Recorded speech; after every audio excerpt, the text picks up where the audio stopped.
Assalamualaikum warahmatullahi wabarakatuh. Perkenalkan, nama saya Deca Nurlela. Saya dari kelas 2B, Prodi Tadris Bahasa Indonesia. Baiklah, yang terhormat Ibu dosen Dina Putri Juni Astuti MPD selaku dosen pengampu mata kuliah fonologi. Baiklah, di sini saya akan membahas materi yaitu tentang 1. Klasifikasi fonem bahasa Indonesia. 2. Distribusi fonem bahasa Indonesia. Yang ketiga, realisasi fonem bahasa Indonesia. Baiklah, langsung saja materi yang pertama yaitu klasifikasi fonem bahasa Indonesia. Merupakan satu kesatuan bunyi terkecil yang dapat membedakan makna kata. Bagaimana kita tahu dari bunyi-bunyi fonem atau bukan fonem? Banyak cara dan prosedur telah dikemukakan berbagai pakar. Namun intinya adalah kalau kita ingin mengetahui sebuah bunyi fonem, kita harus mencari yang disebut pasangan minimal atau minimal faz. Minimal file, yaitu dua buah bentuk yang bunyinya mirip dan hanya sedikit berbeda. Umpamanya kita ingin mengetahui bunyi P, fonem atau bukan, maka kita cari misalnya pasangannya kata paku dan baku. Kedua, kata ini mirip sekali, masing-masing terdiri dari 4 buah bunyi. Kata paku terdiri dari bunyi P, A, K, dan bunyi U.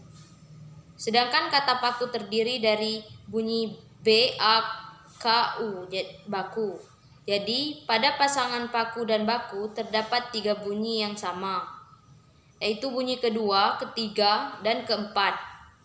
Yang berbeda hanya bunyi pertama, yaitu bunyi P pada kata paku dan bunyi B pada kata baku. Dengan demikian, klasifikasi fonem bahasa Indonesia, kita sudah dapat membuktikan bahwa bunyi dalam bahasa Indonesia adalah sebuah fonem. Selanjutnya yang kedua yaitu distribusi fonem bahasa Indonesia.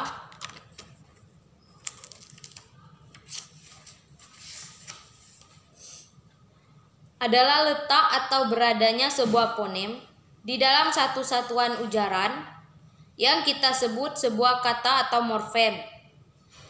Secara umum, fonem dapat berada pada posisi awal kata, di tengah kata maupun di akhir kata.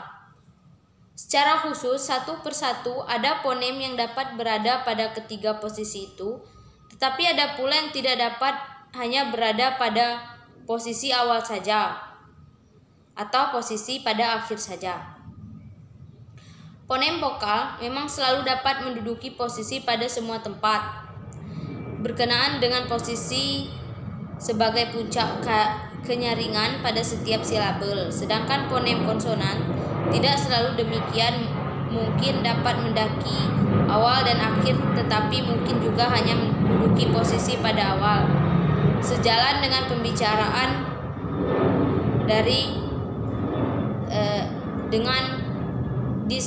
dengan klasifikasi distributor.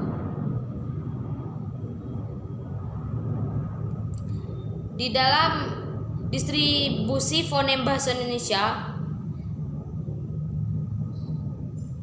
dibicarakan satu persatu yang dari ketiga fonem vokal, fonem diftong, dan fonem konsonan.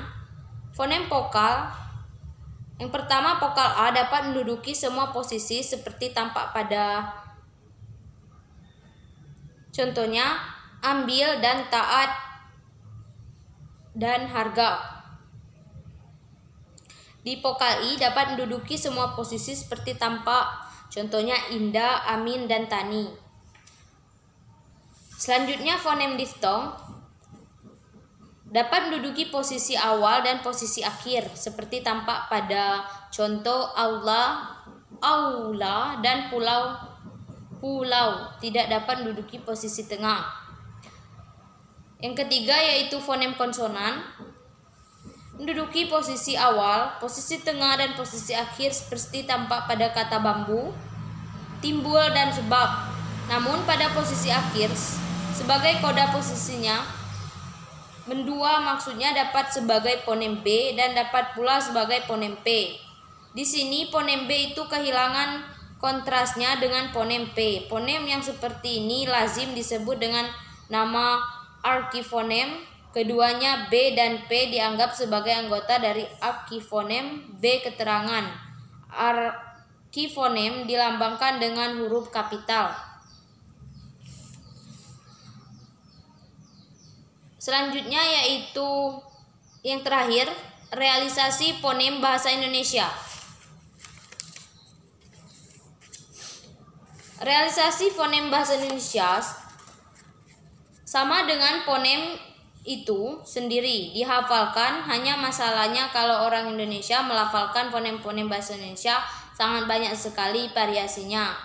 Hal ini berkenaan bahwa bangsa Indonesia terdiri dari berbagai etnis dan berbagai bahasa daerah. Sehingga ketika melafalkan fonem-fonem bahasa Indonesia pasti dipengaruhi oleh sistem fonologi bahasa daerah. Di samping itu, bagaimana lafal baku bahasa Indonesia pun belum pernah ditetapkan, distandarisasikan. Memang ada konsensus mengenai lafal bahasa Indonesia yang menyatakan bahwa lafal baku bahasa Indonesia adalah lafal yang bersih dari pengaruh bahasa daerah. Namun bagaimanakah lafal yang bersih dari bahasa daerah itu pun masih perlu dipertanyakan. Realisasi ponem terdiri dari realisasi ponem vokal bahasa Indonesia adalah yang pertama ponem I mempunyai dua macam realisasi sebagai bunyi I apabila berada pada silabel terbuka atau silabel tak terkoda seperti pada kini, lidi, dan sapi.